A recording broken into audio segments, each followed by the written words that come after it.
All right. Hello, everyone, and welcome to History's Lunch. We are glad to have everybody with us today. My name is Drew Gardner with the two Mississippi Museums, and we are glad to have everybody with us today in the Craig H. Nielsen Auditorium in the Museum of Mississippi History and the Mississippi Civil Rights Museum. We are also streaming live on Facebook and YouTube, where you can find any of our previous History's Lunch videos available to watch anytime.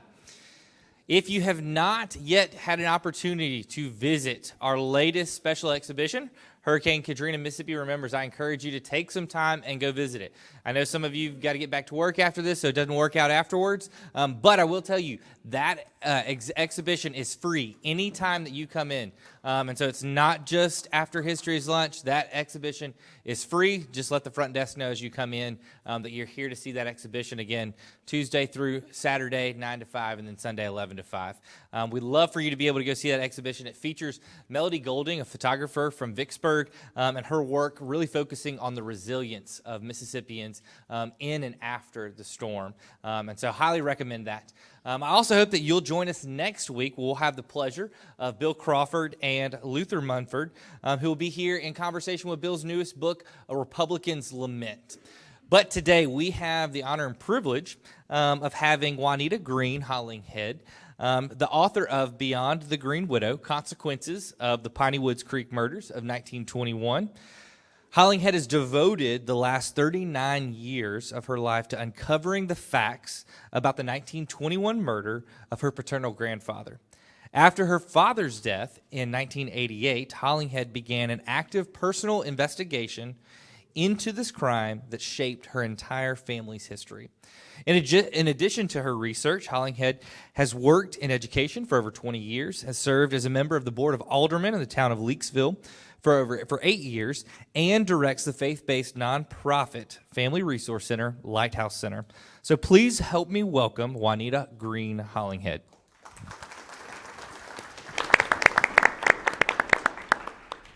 Good afternoon, everyone. I'm honored to be here today, and I'm going to share a little taste of my Mississippi history with you during History is Lunch. This historically documented story has been on my lunch menu for as long as I can remember.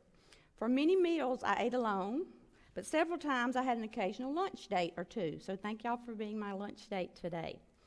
Well, I'm thrilled that you chose to be my lunch date, and what I'm about to share with you comes from God's blessings being poured on me as I was looking for the rest of the story as related to the 1921 murder of my grandfather. It was a topic that was never discussed in my home, as my father was only 6 years old when it happened. His mother or two siblings weren't allowed to bring it up, and neither were we after we were born. My curiosity to know more was never far from my thoughts, even as a young child. After my father died in 1988, I decided to find pieces of the puzzle about my Granddaddy Green's death. Well, today's presentation for you is going to fulfill MDAH's vision statement, which is, by preserving Mississippi's diverse historic resources and sharing them with people around the world, MDAH inspires discovery of stories that connect our lives and shape our future. And that's what I've been doing. Many times on my investigative journey, I've been asked why I was putting so much time into seeking these unanswered questions. Well, several years ago, I penned this statement. It answered the question, why? Pausing in the present to allow one to hold on to the past, to enable one to preserve for the future, so the journey will never be forgotten. That's why. Well, with the inspirational encouragement from my co-writer and lunch partner on several occasions, Sherry Simmons Green, Beyond the Green Widow, Consequences of the Piney Woods Creek Murders of 1921 came to fruition. You could say it was the icing on the cake that we had for our last lunch meeting. The book takes you beyond April Fool's Day, 1921, the day my grandmother became the Green Widow, and highlights all the consequences of that dreaded day and events that occurred along the way. From family history, the birth of Prohibition, the murders, investigations, the trials, convictions of the individuals, several Godwink adventures, and finally tributes to the officers involved in or by the consequence of the Piney Woods Creek murders. All of this to make sure that their journey would never be forgotten. And I'm going to be just overviewing because I could talk for days on each one of these chapters, but my family can definitely.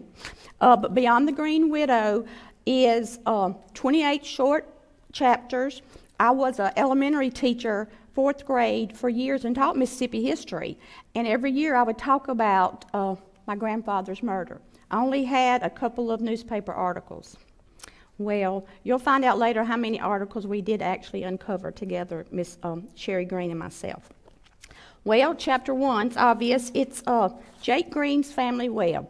My grandfather was Jake Green. I'm Juanita Green from Greene County, and we came from Ireland, so that's where we go. And then my grandfather was born and raised in Greene County in Leakesville, Mississippi. Chapter 2, the wettest dry state. Guess what? Mississippi gets it. That was our name given, and so chapter 2 talks about Prohibition to give some background into Prohibition in Mississippi and the entire country. And my grandfather was actually appointed one of the first Prohibition officers in the country. That goes to chapter 3. Jake, my grandfather's career, local to federal. He was Greene County's youngest sheriff at 28 in 1912, and then in 1919 he had some connections that ended up getting him the position as Prohibition officer, and one of those was Pat Harrison. Pat Harrison was he was the congressman in Washington, and he had to appoint the officers, and through lots of letters sent and people influencing Pat Harrison, had married someone from Greene County in Leakesville, so they already knew each other, and so that's how my grandfather got appointed to that position. And number 4 is the main event, the Piney Woods Creek murders of 1921. It goes into detail as to my grandfather Green and another officer, a marshal from the town of Richton. It happened on the Greene-Perry County line, and both officers went in and to raid a whiskey still, and it was live, and they were there, a gunfight, about 45 seconds. My grandfather was shot in the head automatically. Mr. Dunham was shot down and then shot 4 times in the back. And so chapter 5 goes into the manhunt. This is actually searching for the ones and arresting all the men involved. And there were several. And of course, back then, you didn't have to go to the funeral home a week later and pay your respects. It was the next day. And so Mr. Dunham was laid rest in the Frisco Cemetery in Richton. And my grandfather was buried in the family cemetery, actually in Leakesville, the very next day. And that goes to chapter 7, which is the birth of the Green Widow, which was my grandmother. Her name was Eliza. I call her Mimi. And she became the Green Widow, and that's actually where the title of the book came about, Beyond the Green Widow. It's obvious the Green Widow, she was Eliza Green, and she became a widow on April Fool's Day of 1921. So it's the day she became the Green Widow and all the beyond stories that are shared within the books. Then we have a part 2 called Entangled, and they had to have an investigation. That's chapter 8. Who did what, when, evidence was gathered. With him being a federal officer, everybody from local to state to federal were trying to find all the evidence they possibly could to convict the men that were accused. And then you had your pretrial motions in chapter 9. The May term of 1921 of Circuit Court, it happened in Greene County. It took days to establish enough legitimate jurors to fill the seats there because everybody was either kin to, had relations with one of the other officers, so it took forever for them to achieve enough to fill the jury. Then starts the men's cases. The Rope's Too Big, Mancy Kelly. Oh, Mancy Kelly from the beginning said he did not commit murder on either one of the officers, but he was the first to go to trial, and he was convicted and sentenced guilty to hang. And he appealed his case, and they brought him to Hinds County jail here for waiting the appeals, which took a year. And he was brought from Hinds County back to Greene County to be hung. And seconds before he was to go to the hanging gallows, he committed suicide. And there's more details in the book on that. And then, next one, the Kingpin. This is about Henry Bond, cheating the gallows. I always had stories thinking one of the men might have committed suicide and maybe one was hung. Neither one of them were hung. Henry Bond cheated the gallows. He was the second one to go to trial, guilty to hang, came to Hinds County. So he and Kelly were here at the same time in the Hinds County jail, and under a jailer, Russell Harris. And he stated that it was self-defense. He admitted to shooting my grandfather in the top of the head. That killed him automatically. But Henry kept saying it was self-defense. It was appealed. He lost the appeal and stayed in Hinds County till the day they were to pick him up to take him to Greene County to be hung. And he got in a gunfight with Jailer Harris. He was killed, and Jailer Harris was killed too. And so that was here in Hinds County. Now, number 12 is cohorts in crime. There's two other men that were some of the main men involved. One of them's name was Sid Baggett. He drew the map that led my grandfather into the still site.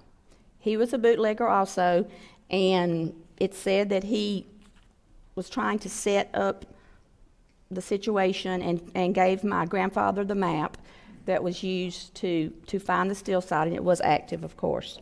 And then the next one is Will Morris. Now, Will Morris was a participator in making the liquor and distributing it, but he was not sentenced for life or to hang. He spent 3 years in prison there. And this one, chapter 13, Lucky 13, this is saving his hide. This is Johnny Adams. Johnny Adams participated in the gunfight and turned state's evidence at the very beginning. So he actually saved his hide and did not have to be sentenced to hang. He was sentenced to life in prison. And then when you go into the what we call part 3, the Green Widow's Draglines. Chapter 14 is No Friend Dearer Than Jake. I told you earlier that some of the important people had tried to get my grandfather the position. District Attorney Martin Miller was one of those, wrote several letters back and forth to my grandfather and to Pat Harrison till he got the position. And by evidence that we have, he never forgot, after my grandfather was murdered 14 months later, after he was appointed, he would send financial support and letters of support to my grandmother throughout the years. And I feel like it's because he felt responsible because he had actually pushed and got my grandfather the position. And so he felt like he needed to take care of the Green family, and he did. Chapter 15, if you go to the Leakesville United Methodist Church in Leakesville, and I'm not biased, it's the most beautiful stained glass window you've ever seen. Just come visit me. I'll take you to show all these different things, and I really will. But the stained glass window is called Gethsemane, which is Jesus praying before he was to be sent to be crucified, and it says in memory of Jacob F. Green. But he died in 21, and the stained glass window didn't get there till 1950. It was monies given to the church, and my grandmother, after that many years, decided that's what she wanted to, and it's been just a focal point of that church, and me growing up in that church too. Next is my daddy's last year. In 1987, he found out in November he had cancer. Then we had our family Christmas together. And then we have a family corporation that actually my granddaddy Green had purchased the property for. And my daddy was the treasurer. So he told me he wanted me to be the treasurer. And that was just an honor in itself. But he gave me a satchel. It's a leather satchel that's actually over the table there. And he said, here's the Polly Wiggle checkbook. Pay the bills, pay the taxes. There's some old papers in the back, old deeds and stuff. Gave it to me in May, and he passed away in July. And so, oh goodness, the satchel. That's in just a minute. Next is my home place. My husband and I, Andy, purchased our home place that we grew up across the street from my grandparents' home, the Green Widow, where she had lived. And my mother was still living. She lived with us, and we were going to have some cabinets redone. And there was a man that was we got a recommendation from a man called Rufus Wally that lived in Richton. Well, that's like 20 minutes from us. We took the referral, and we met with Mr. Rufus Wally and finished the measurement thing and started to leave. And he asked me, he said, who do you belong to? Now, we know what that means. Some people might not, but, who do you belong to? I said, I'm Polly. That was my daddy's nickname, Polly and Ruth Green's youngest daughter. He got a little quiet, and he said, excuse me, little lady, I need to apologize to you. My uncle killed your grandfather. Yeah, that's how I felt when Mr. Rufus said that. It was, okay. Started talking to him. He said, hey, I can take you where it happened. Procrastination, but it wasn't. It was God's timing. It wasn't the time that I was supposed to go visit. Well, I'd resigned to stay home with my mother and decided to investigate the satchel. Because I'm a retired school teacher. I taught fourth grade, like I said, Mississippi history. And I brought my students to the Old Capitol Museum years ago, and I saw this document framed. And I'm thinking, I think one of those is in that satchel that Daddy gave me. So I go back home, and I pull out that satchel. Yes. What's inside? Multiple deeds. They were deeds for where my great-great-uncle had purchased the property originally in the 1800s, all the way to when my granddaddy purchased it in the early 1900s from his family. And so that's where we call it Camp Polly Wiggle property. Well, that was in there, and my great-great-uncle Adam's will from 1867 was in there, in his handwriting. And also I started looking, like, oh my gosh, there's that thing that was at the Old Capitol Museum. It's an 1825 land grant deed signed by John Quincy Adams. And it's over there on the table. I have facsimiles of it. Y'all get to see the real thing today. But the facsimile is used in my other events because we're going to be actually giving some items to the archives today. And that's going to be one of them. Well, now we're going to clear away the cobwebs. And you've noticed I've used a spider theme. Well, my grandmother became the Green Widow. If you turn over on the back, you can see there's a spider, and she's got green spots instead of a black widow spider has red spots. So she became my Green Widow. So we're going to clear away the cobwebs. This is walking in the same shoes. And I did not know till I started doing this research that the Widow Green, my Mimi's granddaddy was sheriff of Greene County. And I did not know till a few years ago by doing some investigating, trying to find some more evidence, more pieces to the puzzle. He was sheriff. My granddaddy Jake was sheriff. My father was sheriff prior to my birth. He was sheriff in 1947. So they were all law enforcement officers. And my husband is retired from the Department of Wildlife as a captain. All of them raided whiskey stills. And so they walked in the same shoes that my grandfather did. My husband actually walked in very similar shoes on one of the biggest raids in South Mississippi, where they were going to raid the still, and it was live. That means they were working it, just like my grandfather was. And he knew the story, and that just brought it closer to home there. But walking in the same shoes switched at the end of the chapter to where it's my shoes, my grandmother's shoes. my great-grandmother's shoes. And I'm just blessed that my officer came home, and Mimi's didn't. So she's the only one that I did not want to walk in her shoes because of that. And my mother and the grandmother and great-grandmother didn't have to walk in the same shoes. And then it's more Kelly family encounters. That's Nancy Kelly's family.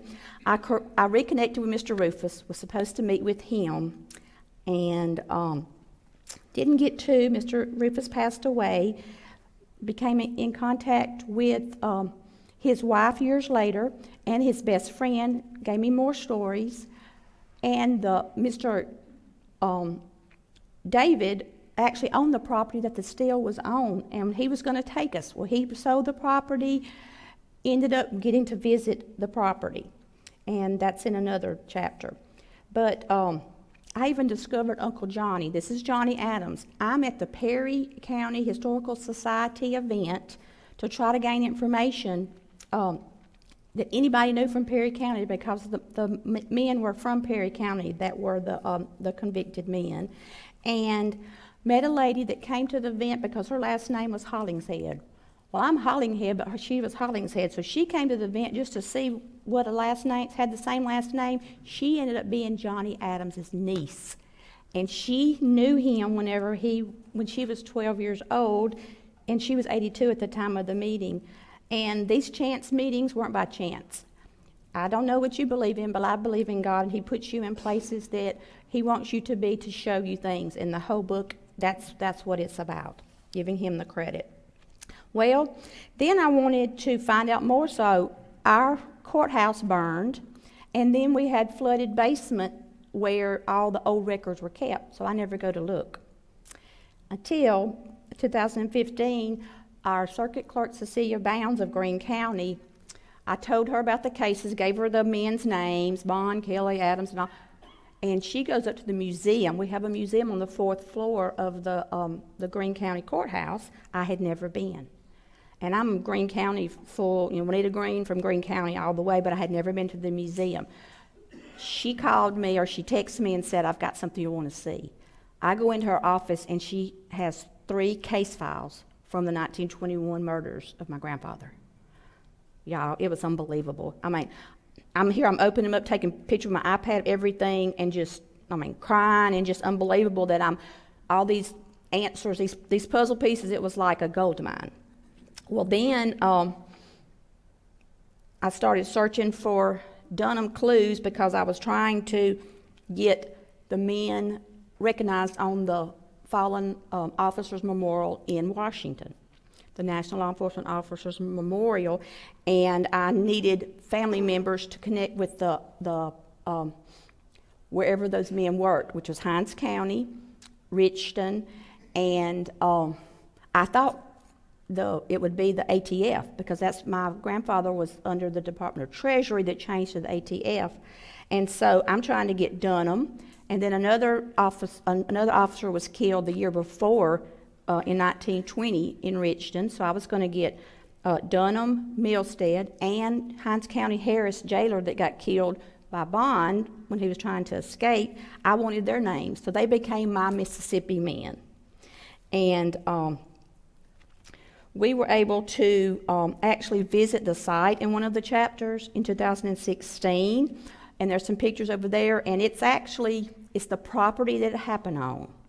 And there's a busted up steel still there with pieces that I've brought that'll be donated today from the steel site. You can tell that past 21 things happened there. And so I've actually got some pictures I'll show you in just a minute. You'll get to see what I'm talking about. But then I had my Mississippi men that I went to Washington to recognize. If you ever get a chance to go to the Police Week in Washington, it was just a life-changing ceremony that we got to visit. My granddaddy's name was already on the wall. I was trying to get his name on the wall, and I had all these applications from these other men, and the lady that I'd worked with in Washington, she said, well, his has been on there since 1991, and this is 2017. His case, his folders had been destroyed in a fire in Washington, so all they had was his end of watch and his name. So they didn't know he was from Leaks, Mississippi, or we would have gone to Washington in 1991. But my sister Debbie and I went in 2017, and it was unbelievable. Well, if your name gets on the national wall, it goes on the Mississippi wall. So I come back from Washington, I go to the Mississippi wall that's just right around the corner here. My granddaddy's name's not there. But my other 3 Mississippi men, the new ones, Dunham, Milstead, and Harris, were there. And if you know me, I'm going to try to investigate and see what's going on. And so I went into the federal building, tried to find out who was in charge of doing the engraving of the names. Mr. Robert Davis connected with me, and he told me he would make sure that it was added. And so we were working on a centennial celebration, 100 years. And if you know me, I'm really specific. And 100 years later, I must be touching something special. Okay. I'm going to leave that one up there right here today. I wanted them to be recognized 100 years, the exact same time. So April 1 in 2021 was exactly 100 years. They went in between 10 and 12 in the day, so that's when we had the ceremony. And at the ceremony, we ended up, I'm just making it special. To make it really special, I wanted exactly the same time, and we had representatives from the Department of Transportation for a highway memorial sign, and there's a mock one over there, and then there's a picture of the MDAH marker that Jim Woodrick from here at MDAH in 2020 helped coordinate me with that, and so we had the ceremony where we dedicated those. Everything was up and running for the 2021 celebration. Well, I told you Mr. Robert Davis got my granddaddy's name put on the, y'all getting a sneak peek there. In 2021, Green's name on the Mississippi wall, the Robert Davis did get it put on there, and my husband and I got to come in May.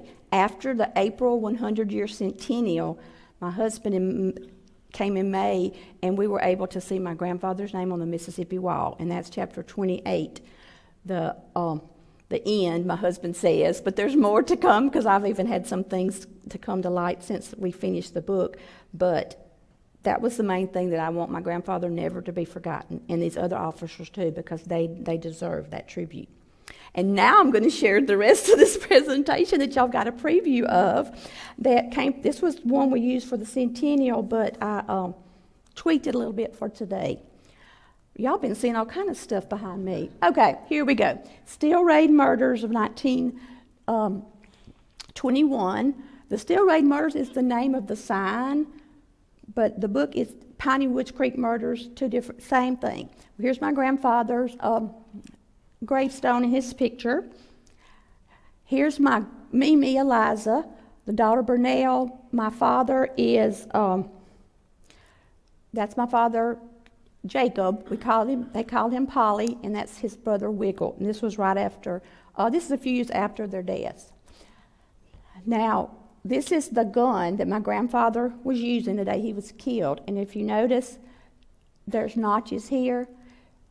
That's the notches that when Bond shot him, the notches became in the gun.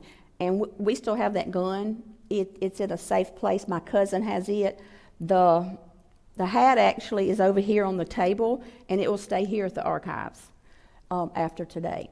And here's Mr. Dunham, and that's his gravesite in the Richton Cemetery. And this is Lawrence and Maggie, his first wife. She died after their 5th child was born. He had a wife for 1 more year. Her name was Lizzie. And then this was his last wife. She was 6 months pregnant when he was killed. The man that I connected with, the grandson, it's going faster than me. She ended up staying in Richton, but her grandson is the youngest grandson of Marshall Dunham, and I've connected with them on several occasions. Their family actually has donated his constable badge. I have it today it's going on its own. The constable badge is actually here to be presented to the archives. The Dunham family gave it to me. And here's just some samples of, there's many things over on the table if you'd like to look at afterwards. And then these are some letters of regret after his death. This one's from Pat Harrison to my grandmother. There's also a Pat Harrison letter to my grandfather over there that was found in a sack. Now this is the research that I did in the Greene County Courthouse. The museum is actually on the very top of the courthouse, and that on the 4th floor, the museum, and that's where a lot of the research was found. And this is one of the jail dockets from the exact case that I found just a few years ago that has lots of details of the case that added to pieces of the puzzle. And then this is the documents that Cecilia, the circuit clerk, found, the case folders, and then this is our research room where I spent many an hour going through the files. And here's a case file over here, and then that's the indictment. We have all the documents. Now those are legal documents, and then this is one that I held in my hand. I told y'all, we the jury find the defendant guilty as charged, in the handwriting. That was in the case folders that Cecilia had found. And then this is our family in 2011. They had a memorial for fallen officers in Greene County. There was only 2 of them, my grandfather and another man. And here's us visiting the site, and like I said, that's the busted up steel. And that's some of the family members. My cousin has the gun, and that's a close-up of the same thing. But you can tell many moonshiners continued to brew up whiskey for years after 1921. But I stood on the property that my grandfather was murdered, and that was one of the things on my list that I wanted to do. Here's the candlelight vigil in 2017. Like I told y'all, in Washington, it was unbelievable. And there's the wall, decorated. And it was National Police Week in 2017. And then this is the year my grandfather, actually 1991, the original year that his was dedicated. So we achieved that patch, and his name's up there. Came back. There's William, that's William Lawrence Dunham's name on the Mississippi wall. John Harris and Milstead, the other Mississippi man, is here. But my grandfather's wasn't. Here's the sign. We have the mock one over here. This is the one that's on Highway 42 in Greene County, leading to Perry County, because it happened on the Greene-Perry County line. And then here's one of my favorites, the Still Raid Murders, the historical marker that's on the creek. It's on the Piney Woods Creek, and you can pull over and look at it. And this is the end. That's beautiful red roses that we presented at the base of each person's name at the ceremony in May of 2021, and that's where his name got on the wall, and that was the final piece of the puzzle from the consequences of the Piney Woods Creek murders, was my granddaddy's name. Always remember to never forget Special Agent Jacob F. Green and Rich DeMarshall Lawrence Dunham. End of watch, April 1, 1921. 100 years have come and gone, but your memories will never be forgotten in our hearts. And it's been 104 years today, 105. And so the consequence of all of that is the book, Beyond the Green Widow, The Consequences of the Piney Woods Creek Murders. And there's Dunham and Green. And that finishes that presentation. But what I would like to do is to read as a final thing. Here we go. Had the book. What I'd like to do is I'd like to read the afterword. It sort of closes off everything and summarizes many things. I feel like I've been running a triathlon with no idea when and where the race began or where its final destination will be. I believe the childhood curiosity of not knowing and not being able to ask about the death of my granddaddy Green was the starting point of what would erupt into an outpouring of information gained throughout my lifetime, more than 10,000-piece puzzle just waiting to be put together. April Fool's Day became a memorial day for me throughout my life. After Daddy passed away in '88, he took pieces of the puzzle to his grave that I never could regain, but his absence led me down paths that I would have never gone. Some parts of the evidence trail, I thought, were destroyed by fire or flood, but were left for me to find years later. I often said, he did it again.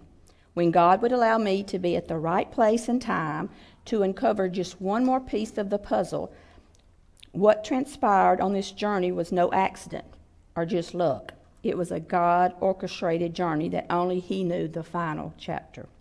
I had years of procrastination when I would search for more, but life took me down other paths. Teaching Mississippi history to my 4th grade and 6th grade students was one of my favorite seasons throughout my tenure. I would always tell them my Mississippi history story of my grandfather getting killed while raiding a whiskey still in 1921. Each time I shared it, they told me I needed to write a book to tell his story. Well, a few years before Mama passed away and I was staying home with her, various parts of this complicated story began to be revealed to me. If God had not allowed me to put my teaching on the back burner to help her, some of the highlighted puzzle pieces would never have crossed my path. Little by little, clues started showing up around me, and the longing to put more time into investigating his story led me to uncover my story along with his. The picture created when the pieces came together unveiled Jake's story, and God allowed me to discover more than I'd ever dreamed, and beyond that fateful April 1, 1921. Recognizing Granddaddy Green as a fallen officer for Greene County in 2011 was the rekindling spark for me. As I finished my tenure as an educator in the Greene County system in 2012, I vowed to spend more time searching for more puzzle pieces. I wanted to discover the rest of the story behind the few documents I had uncovered concerning Granddaddy's death. I searched the World Wide Web for any clues hidden, and in 2015 it was my gold mine year.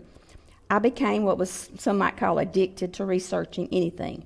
I thought might produce some results, I would be looking for them. As I look back now, and it feels as though I've been trying to get this to fruition for an eternity. I often feel exhausted, but then another puzzle piece would be revealed and I would get a call or an email back from someone who had become a piece that made it all worth it.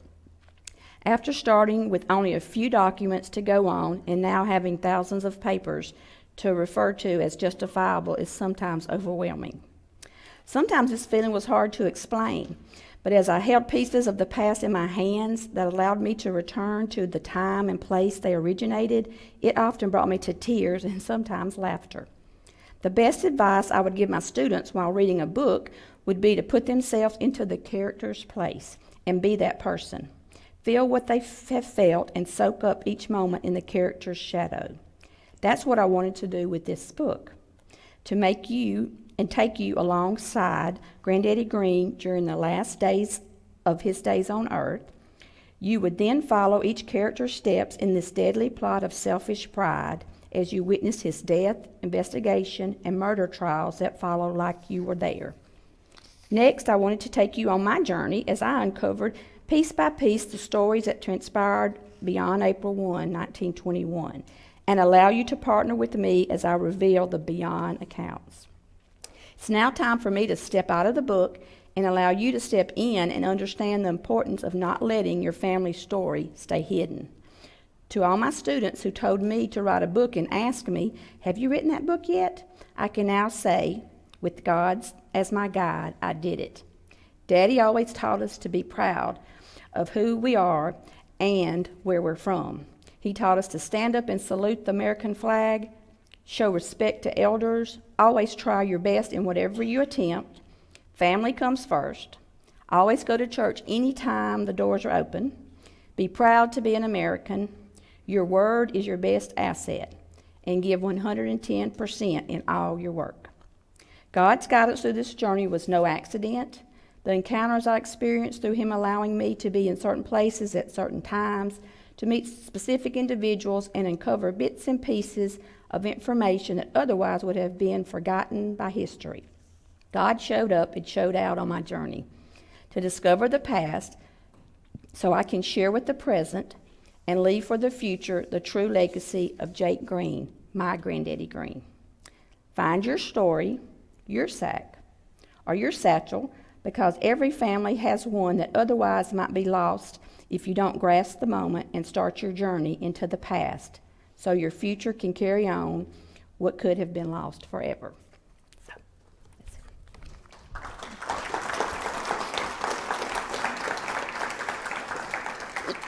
Okay, now I'm going to introduce to you a very special individual that I call my co-writer, my cousin by marriage, but most of all my friend. She's been my History is Lunch date for many, many years, and she shared her writing expertise with me and encouraged me to share my grandfather Green's story with more than just the Green family. An award-winning author includes Mississippi's Author Award in 2021 for her contribution to the nonfiction book Surviving Hitler, Evading Stalin with Mildred Jansen. Well, she's going to enlighten you on just a fragment of the book's research and design layout. So let's welcome Sherry Simmons Green. Thanks.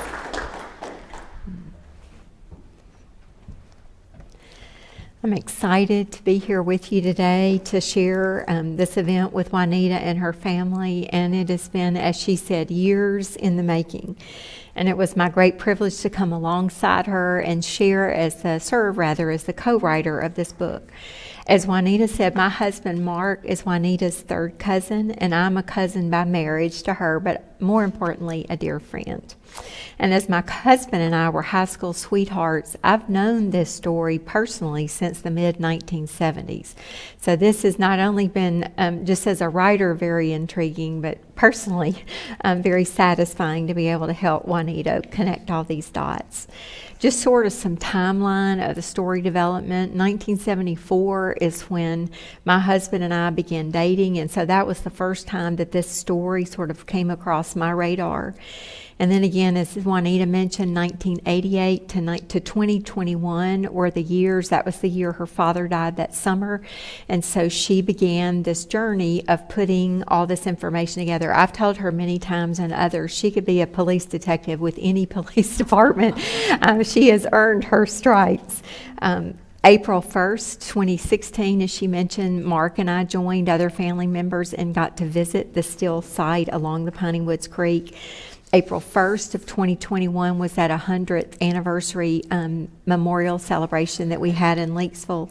And it was about a month later in May of that year that Juanita and I came to stay with her for a weekend, but we sat down and sort of started talking in a more serious fashion about putting this book together.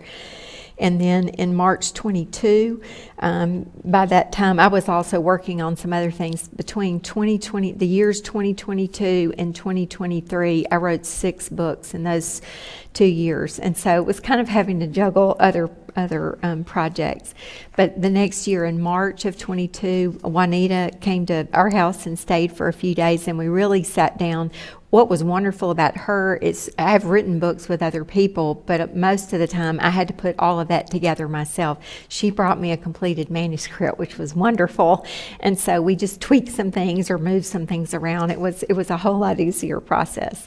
And then in May of that year, she had some wonderful friends in Leakesville that owned this fabulous hunting lodge that we were able to squirrel away in for a weekend and kind of do more serious work. And we were able to secure a publisher. Sunbury Press is out of Mechanicsburg, Pennsylvania, and I had known them, the World War II memoir that Juanita mentioned. They were the publisher for that, and our publisher, Lawrence Knorr, is actually completing a PhD in history, so is very amenable to this subject. And so we submitted the manuscript on May 31st of 2023, but it wasn't until this past December 19th that the book was released.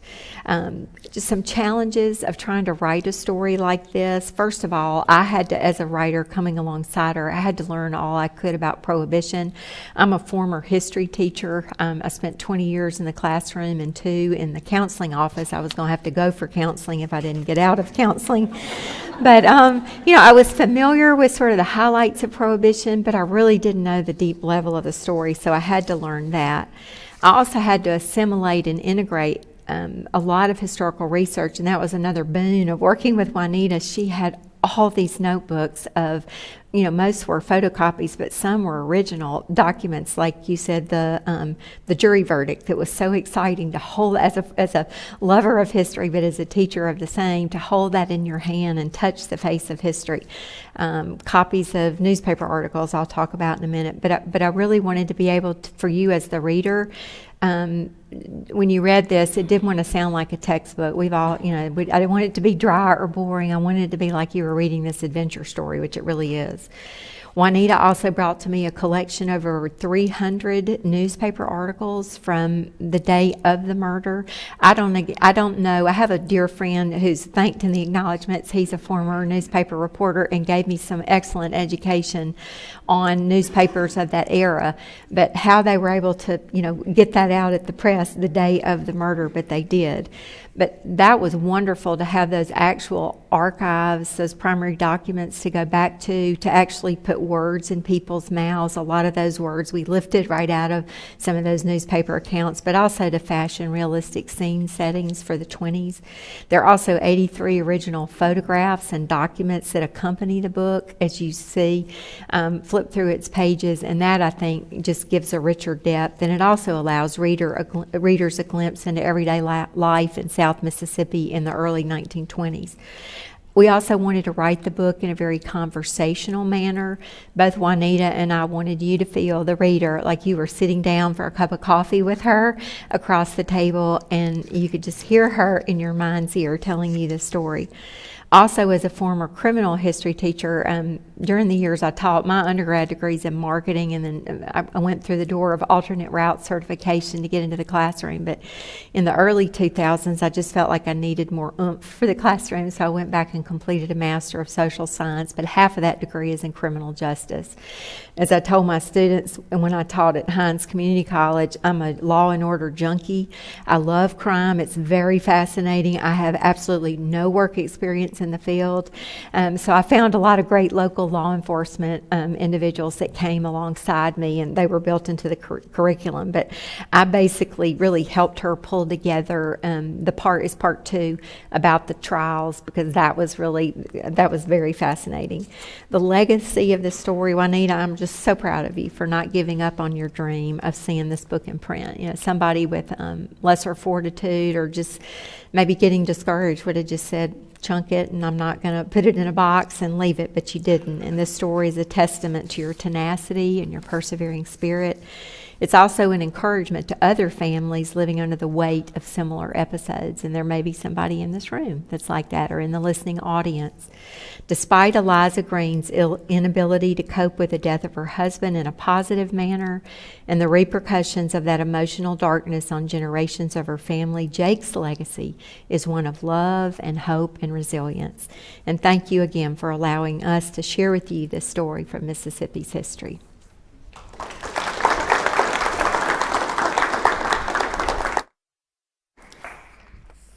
Now, I'm fixing to just show you a couple of the specific items that are going to be presented to MDAH after the program today.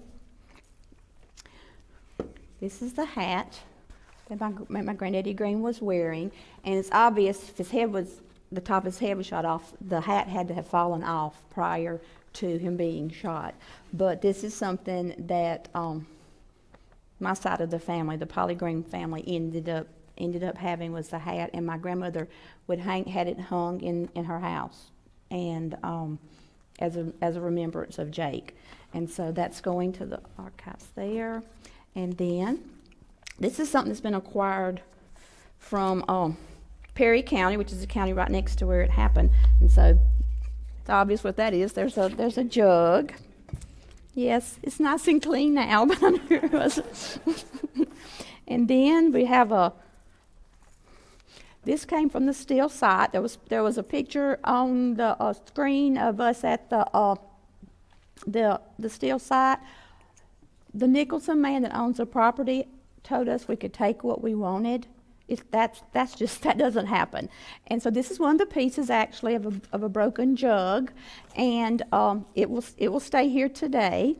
And then I have this is a cooking pot, okay. But I don't know if you can see it, but there's 2 gun holes in it. Okay. This is era piece, but in the evidence of one of the cases, it showed in the narrative that the one of the moonshiners was testing it out. And I just imagine, I'm sorry, but that is actually from the site, and it will stay here today. And then, let me see, here it is. This is the constable badge there was a picture of. This is the actual constable badge that Dunham's youngest grandson, Morgan McLean, gave me with a letter accompanied to give this to the archives. And so we have that today, Dunham's badge. And then, this is what I was telling y'all about. Y'all get to see the real thing. Here's the land grant. Yes, this was in the satchel. There's the satchel here. And when I was talking earlier, I didn't mention the sack chapter. It's like even more, I don't know. Sorry, I excuse myself. But this is what we call the spider sack.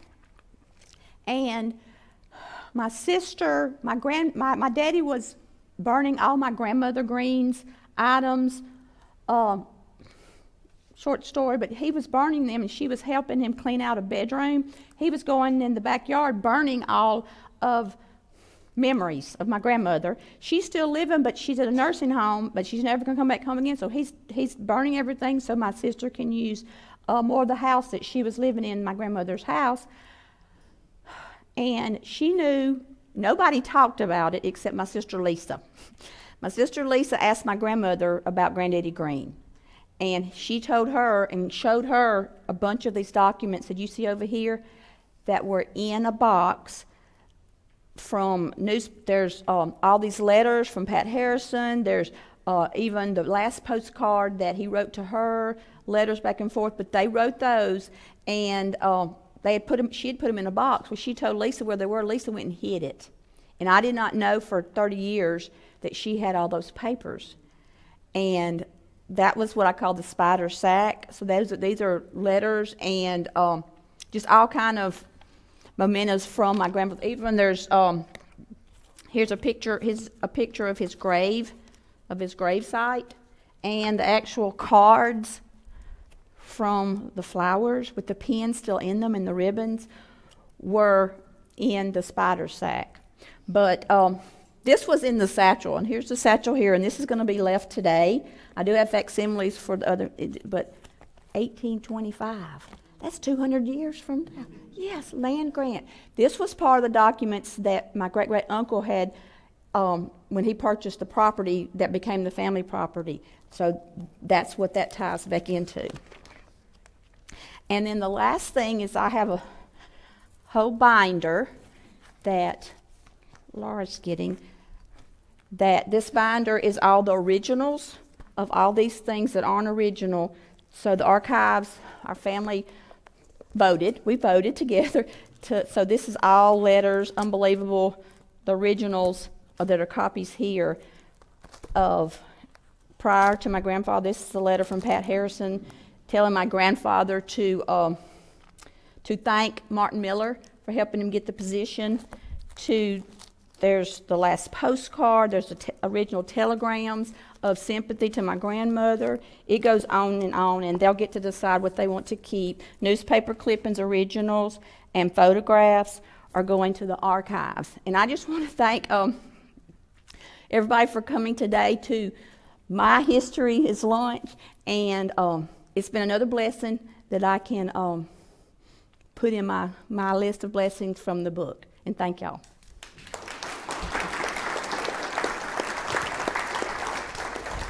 All right, ladies and gentlemen, we've come to our time for questions. So Sherry and Juanita, if you guys will head back to the stage, we'll have, if you'll raise your hand, I'll come around with a microphone.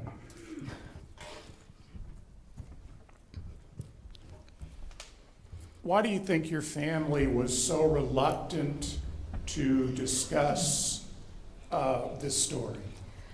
That, to us, was because my grandmother became so bitter. I mean, she was known as, just a sweet, nice, till after this. and it became bitter, and she just took them under and said, this is it, we're not talking about it. Also, too, the grandson, Morgan McLean, I got to go see, when I brought him some items that I had found, he said, we didn't get to talk about it either. So I don't know if it was a time that it was that bad things, because my great-grandfather had died of pneumonia just a few months before his son got murdered. And so it was just not talked about. And so I honored that. I mean, I had a fear of my father, but I mean, I loved him. I was his shadow, but I would not share that. And I feel like it was the bitterness.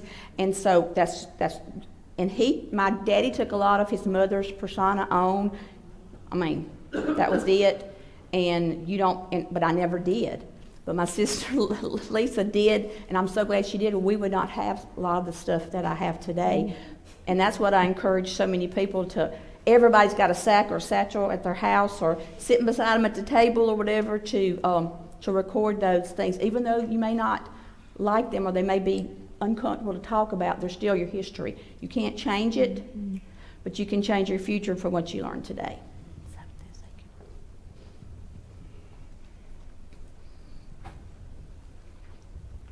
Since Green was a federal agent, was there a federal investigation of the case as well? Oh, yes.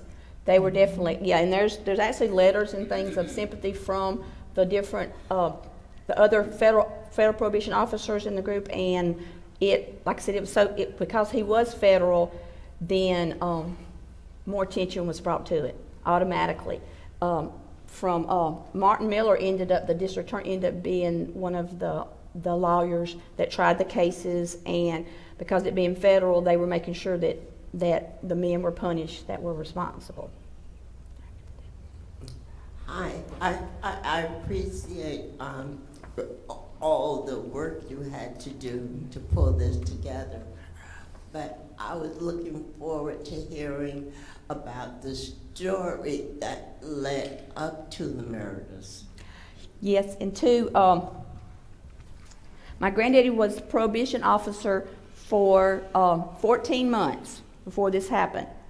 And the last postcard that he wrote to my grandmother is March 31st. And it happened April 1.